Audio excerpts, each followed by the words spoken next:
This episode is powered by Poddex. What's up, everybody? Welcome to another edition of the G.O.A.T Talk podcast. Today we have a very special guest on the show. He's currently a freshman at Winston-Salem State University, a member of the NASCAR Diversity program. He also streams on Twitch, on iRacing, an up-and-coming racer, and personally who I believe will be NASCAR's next big thing. Rajah Caruth will be joining us on the show today. As always, this show is powered by Poddex. So let's bring Rajah in and we'll get started with the interview.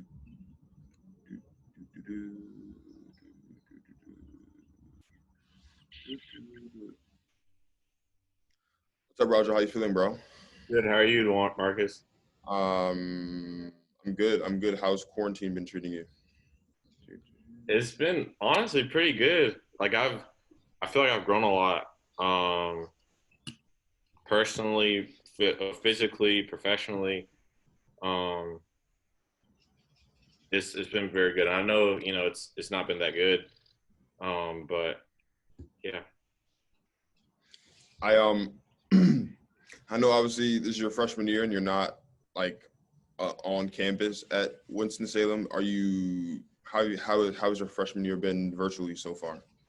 It's been pretty it's been all right because I want to be on campus and interact and stuff, but I can't really. So it's just doing it, at my apartment. So it's all right. No complaints at the end of the day.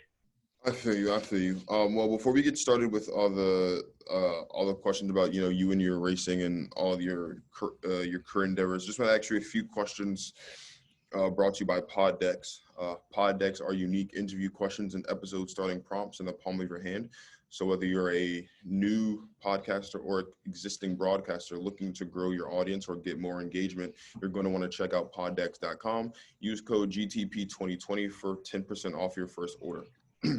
So first question out of the gate is going to be, what characteristic are you most known for? I think the characteristic that I'm most known for from my friends and family and people I work around, really, I think it's, my goal orientedness and really my focus, because in regards to my passion, every aspect of my life is related to it one way or another in my eyes. And so, it's all I think about and really where I draw my motivation from. That's a strong characteristic to have. Excuse me. The next one would be, what are you most excited about right now, professionally, personally? What are you most excited about right now? I'm most excited about this off season, to be honest with you. I really think I can, elevate, my skills on the racetrack and off the racetrack, my physique, my mental, and really just all aspects of myself. So when the season starts back up in February, I'll be able to really, go hard and continue what we've done this year. All right, and then the last question is, what do you consider your greatest achievement? My greatest achievement, I think, out of everything, I think my greatest achievement is to still not have lost focus of what matters to me most, and that's racing. And I think that's my best achievement, just because, awards and, recognition and stuff that's cool and all, but I think on a personal level, to have stayed committed and, focused and, find a way to make it happen, that's I think my greatest achievement. Well, no, excuse me. That's obviously, keeping focus is definitely one of the, I think, something that all of us struggle with of all ages. Everyone in the world struggles with keeping focus with anything that they've got going on. So that's obviously a great achievement to have in that regard. So we've broken the ice and the audience has gotten to know you a little bit personally. Let's dive into these questions. So I guess my first question would be, like you said, you're a freshman at Winston-Salem State University, which, so just want to know, as you were going through your college application process during your senior year, what factors did you consider when you were choosing what colleges to pursue, and then what ultimately led you to choosing Winston-Salem? I think the main factors I had in terms of picking to go to Winston-Salem State, where, like you said, to it being a HBCU and the major that I'm interested in and that being motorsports management, just because, how for however long I race, whether I never race again or I can have a long career behind the wheel. After that, I can go own a race team or partially manage a race team or help with the marketing side with the driver or work in the business side, in the industry of NASCAR itself. So I can kind of get both sides of the coin. And I feel like that, and honestly, can just help better myself to overall just understand it and even, help a little bit on the racetrack too. So you've been racing for as long as I've known you, which has been a long period of time, but I've known you for quite some time. And you've been racing for as long as I've known you. When did you get into racing, and what do you enjoy most about racing? So I've been interested in it for a long time. And really it came from, little things like this and, getting them when I was a little kid and just really just it snowballing and me being fascinated for forever. I didn't really start racing until I would say last year. And then, I did simulator stuff beforehand and some go-kart stuff, but really that I'm pretty much of a late bloomer compared to essentially everybody else in the racing world. So, yeah. So I know you mentioned your, you doing simulators and you stream on Twitch from time to time with iRacing. So just talk to us a little bit. What is iRacing? How'd you, come across iRacing, and what do you use it for? Yeah, so iRacing, as you can see behind me, is a motorsports simulator where, racetracks across the world and race cars across the world are scanned to the 16th of an inch to as pristine, as close of detail as they can. And the physics are replicated too to, really create an environment where what you see on TV can be somewhat replicated on your screen at home. And so both pro racers and esports people, compete on it and have fun on it all the time. So, I saw that as an opportunity on the inexpensive side in terms of in reference to other forms of racing, that, this was probably my only shot. And so that was really the reason why, I got started on there. And nowadays, like you said, I use it for live streaming to build that audience and really just to have fun and practice. So I know that we've had discussions about this from off the record from time to time. We've talked about how ultimately you see yourself in NASCAR. And right now you're a part of the NASCAR diversity program. So like what is the NASCAR diversity program? How'd you get involved in the NASCAR diversity program? What is it? What have you learned from it? Things like that. Yeah, so the NASCAR Drive diversity program is a program that's, main goal is to promote diversity and inclusion in NASCAR. And that's really just to, reach out to people that, wouldn't have an opportunity to get into racing or don't really know about it to get them interested in and give them a chance, whether it's behind the wheel on pit road or at NASCAR HQ in Charlotte or Daytona or, somewhere else in the industry. It gives people like us a chance to get interested in it and get involved and, gets our foot in the door. So you obviously you're racing on a racetrack right now. When we were in high school, we raced on the track when we did track and field. Relative to the gruesome cross country runs and the track races, what is the mental preparation like for you prior to a race? Do you prepare for a race in a car similar to how you would for cross country or track, or is it a little bit different?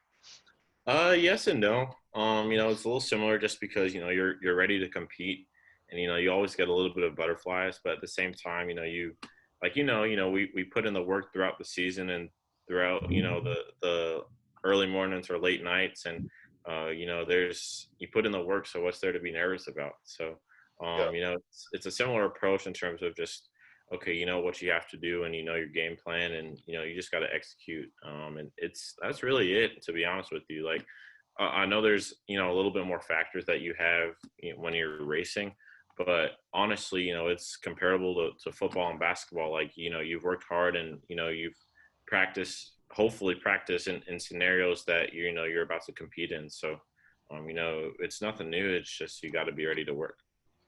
So when you stick it on that same wavelength for a second, walk us through like your typical race day routine. Like how do you get ready for races? What do you do? What's like, do you have like any superstitions, things like that? Like what's your routine on a race day? Yeah, I don't really have any superstitions really. I really just keep it chill, whether it's eggs or oatmeal in the morning. And I can listen to any type of music honestly on race day just because, I'm not psyching myself out or nothing like that. It's just okay. I have a race later and so I know what I need to do and just have to execute and, just go through the motions and we'll be fine. So let's go a little bit into depth into like what races look like. When you're on the track, um, and you see a wreck, or if you're involved in a wreck, what's going through your mind? What's happening in the car? What are you thinking about that situation, whether you're in the wreck or you're seeing a wreck?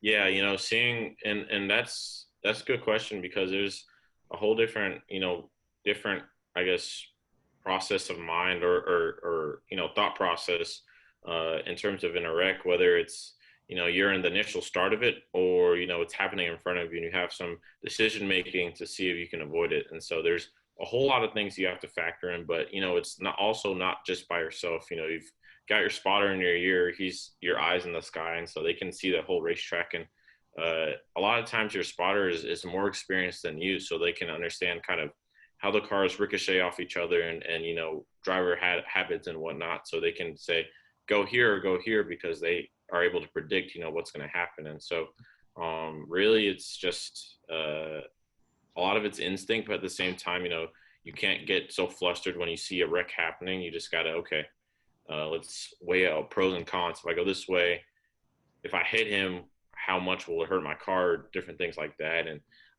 there's a whole different things you got to just be able to I guess think through. Have you ever been in a wreck? Like, have you ever been wrecked before during a race? Yeah, last weekend that was on it, or that was our second wreck of the year. So in late models. So it's unfortunate when things like that happen, but a lot of times it's out of your control. So you really just have to work on, especially in longer races, just to make sure you put yourself in the right position, and just spatial situational awareness, and not doing anything stupid, and making sure you're there in the last 15-10 laps to go. So when you're, I know like I've never watched a race fully on TV because they're like really long. I don't have the stamina for that as a watcher, as a viewer. But I have seen pit stops from time to time, and I know they can. There's a lot going on. So when you go in for a pit stop, walk us through like what's going on at that point during the pit stop. What's the goal when you go into the pit stop? Coming out, what's really that entire process like?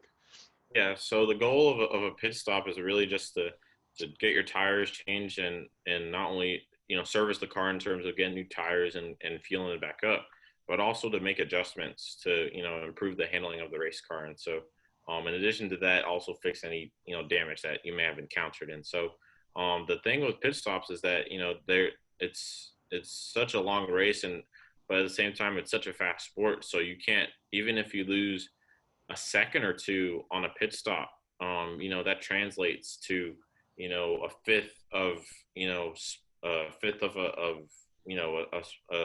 fifth of the racetrack, in terms of distance between a competitor and whatnot. So pit stops are anywhere from 12 to 15 seconds. And so anything, longer or shorter than that, it translates to being out in front of somebody or having to try and catch the back up to them.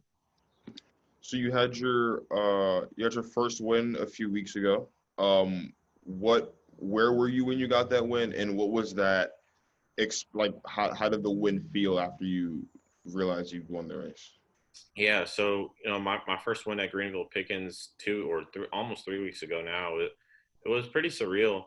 It's just a lot of the summer. I was thinking, what it would feel like, and if I would even be able to do something like that. So to get that done and check that off the list, and really, to be honest with you, it hasn't really sunk in.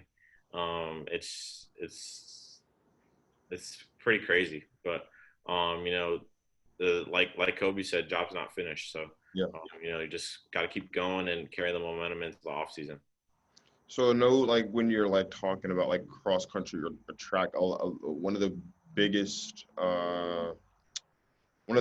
components of that race when you're looking at cross country track is pacing yourself, especially the longer the distance. You don't want to be too tired to the end. Is that same sentiment in when you're racing in the car, where you want to pace yourself while you're racing? Yeah, a lot of it, especially for your longer races where you don't know if a caution will come out or not, and you could do a whole 100 laps without stopping. So it's really not only managing your tires and your race car, but also yourself, and not tying yourself out from being erratic and stressing out and things like that. Just staying calm and breathing, and sometimes you'll be able to get a little sip of water, but really it's just like you said, you just got to pace yourself and make sure you're there at the end, make sure you physically are there in the end, and that your race car is too. So is racing right now, from what you've experienced, is it more or less strenuous than other sports you've played in terms of, like, mental preparation, physical dedication, the actual doing the race, or the game or whatever? Would you say racing is more or less strenuous than any of the other sports you've played in the past? I think mentally it's a little bit more strenuous just because of kind of a lot more factors, going around in racing. But physically, I think, I haven't ascended to high enough levels really to evaluate, I guess, this whole point. But I think for right now, running track, especially, the 4x4, that race, oh my gosh. But, especially in outdoor, like them longer sprint races, man, it's hard to compare to stuff like that. It's so hard just to finish the last 100, and so I'm getting to that point in racing where it's starting to rival that, just because of having longer races and going faster in the corners and having more forces on your body, and long hot races in the summertime too. So I think it's more mental on the racing side right now, but it'll start to get to the point where it's both physical and mental. How much does the weather on the track in the area play a factor in not only whether or not a race happens, but if a race is happening, like if it shifts or alters your game plan? Should it, say, start raining in the middle of a race or something like that, or if it's hot outside on the race? How does the weather play a factor into your preparation before the race and even adjustments during the race? Yeah, so in terms of with rain, a lot of places don't run in the rain, and there's certain tracks and certain divisions that do so. I've raced in the rain a couple times in my career, and so you kind of in the rain, just because of how it throws everything out of whack, you kind of have an idea of, okay, this is what it's going to feel like, and you got to make sure that you can do what you can do, or what you can do. And the biggest thing in the rain is to make sure that you don't wreck a race car and put yourself in a bad spot, because although you may be able to control your car, other people may not be. So, I've had some success in the rain just because, it's kind of puts it more into a driver's hands. And so it's a lot of finesse. And so, when we do race in the rain, it's very, very difficult. But in terms of when it's hot or cold, when a racetrack's hot and, sun's beating out down on it, in the heat of a day at 2 o'clock, it loses grip. And so, you just lose speed, and, it makes your car drive not good at all, versus whether it's 6, 7 o'clock at night and it's cooled off. That's optimal for racing, just because the grip is high, and there's rubber in the racetrack, and you'll be able to carry a lot of speed and hold traction. So a big component of racing isn't so much just the actual race itself, but qualifying times and pole position. Talk to us a little bit about first what pole position means for the viewers, and also what your mindset, your processes, your game plans when you're going through your qualifying times and things like that. Yeah, so qualifying is big just because you want to set yourself up for success. So if you have to pass people off the bat, that wastes time, that wastes tire, or that consumes more tire and really that just worsens your handling and your overall speed. So qualifying is big because it sets your starting spot, and the closer you're starting to the front is the better. So really, it's a lot of times in qualifying, your tires are the best they'll ever be. So really, you just have to take advantage, and it's quite honestly some of the hardest and the hardest laps you'll ever do, and the most effort you'll put in, just because you're driving so hard to make a quick lap time, and so it's really difficult. So how does qualifying is qualifying just one lap around the track and that's your time, or is it like they make you race the race?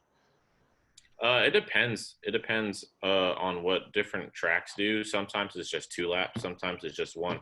Sometimes it's 4. So you just really have. It depends on the racetrack and the division. So really, it's just you got to make do with what you have and do the best you can. So you obviously I follow you on Instagram and you post your fair share of pictures with like some Bubba Wallace and other NASCAR drivers.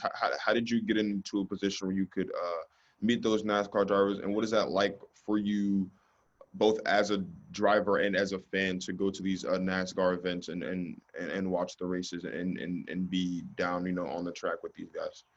Yeah, it's big to be able to have met Bubba and met William Byron and guys like that, just because they've made it, and so they kind of understand what all it takes. So to be able to lean on them and ask them questions, it's pretty awesome. Is there ultimately, I mean, obviously you want to get to NASCAR. Ultimately, is there a goal that you have like on your career bucket list that you definitely want to achieve before you call it quits?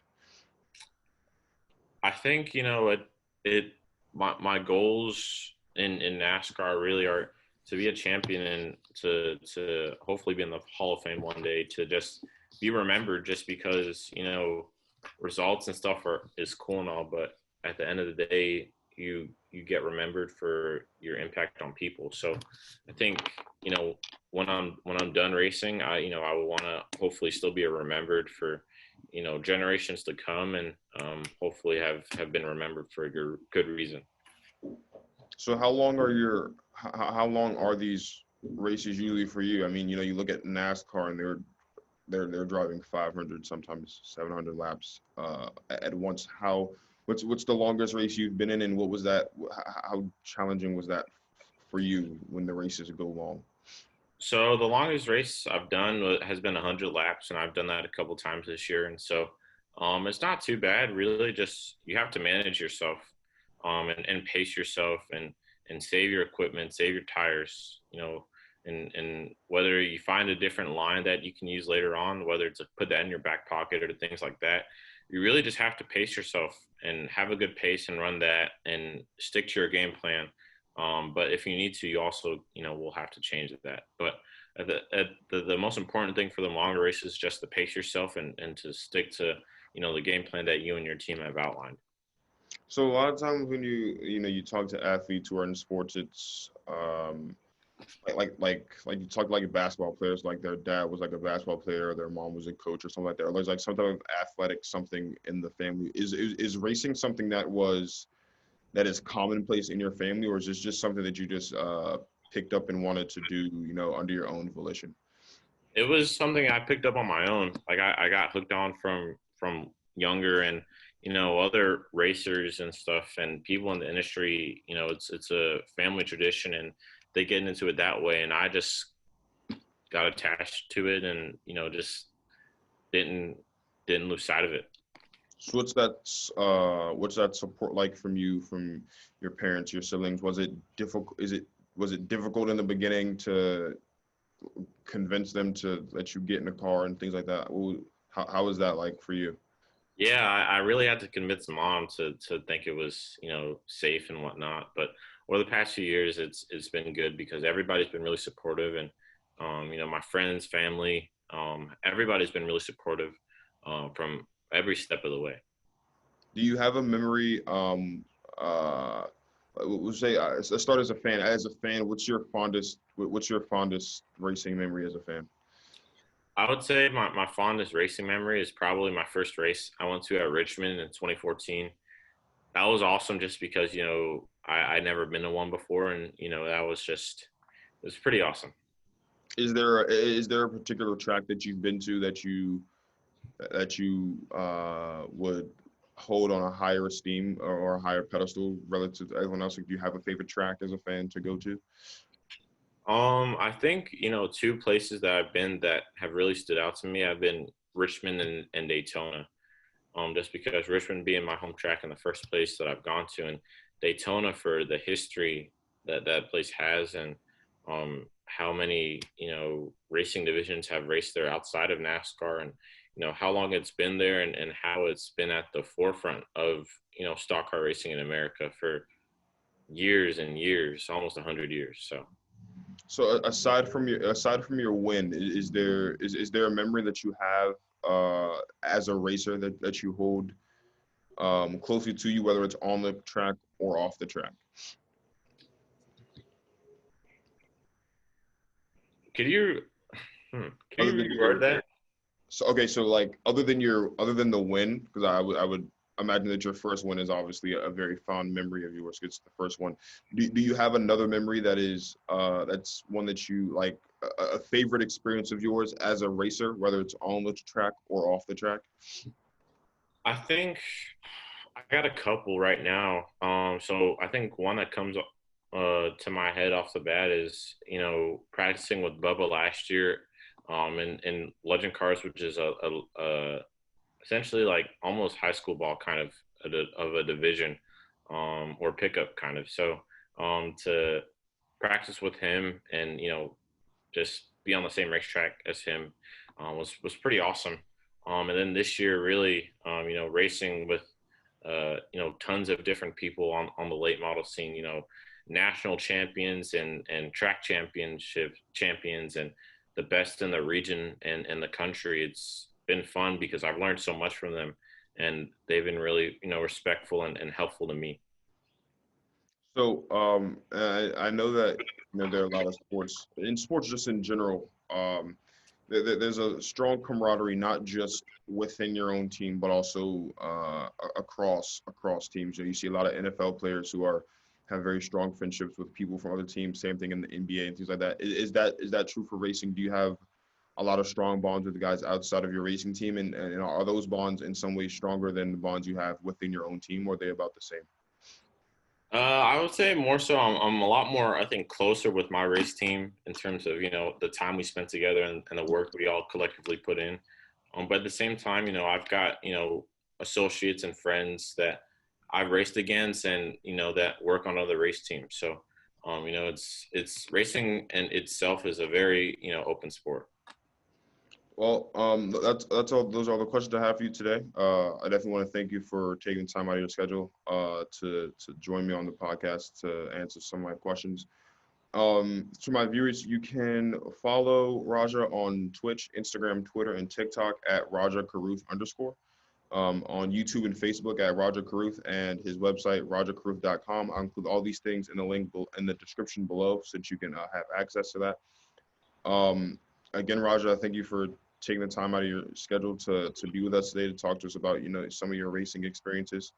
The only other question that I want to ask that is not racing related is, do you have a memory or a fond moment that is not racing related, like a sports memory that you truly enjoy, that you always remember? Um, I think it has to be from this past year.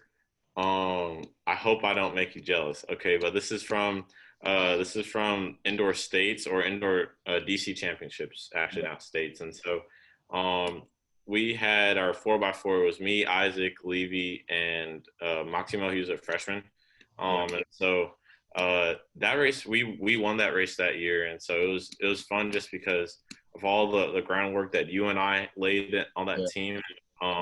Really to have it culminate like that, that's probably my favorite memory outside of racing right now, just because it's the the stuff we did with track was so fun, and It was very fun. It's true. We had a fun group of people. We had a fun group of yeah, guys and girls on the team. Well, no, yeah, that's great. Yeah, man, no, track was definitely an interesting time. Like I said, we had a lot of fun people on the team. James, Reese, you, me, Levy, Aiden, and the girls as well. Just all a fun group of people. So yeah, those were definitely good times. Like I said again, though, thank you for coming on. To the viewers, like I said, don't forget to like, subscribe, click the notification bell, be on the lookout for more videos, more interviews. And like I said, I include all of Rajah's socials and websites in the link below so that you can check that stuff out. And then, of course, like I said, look out for more videos. And I'll see you next time. Thank you.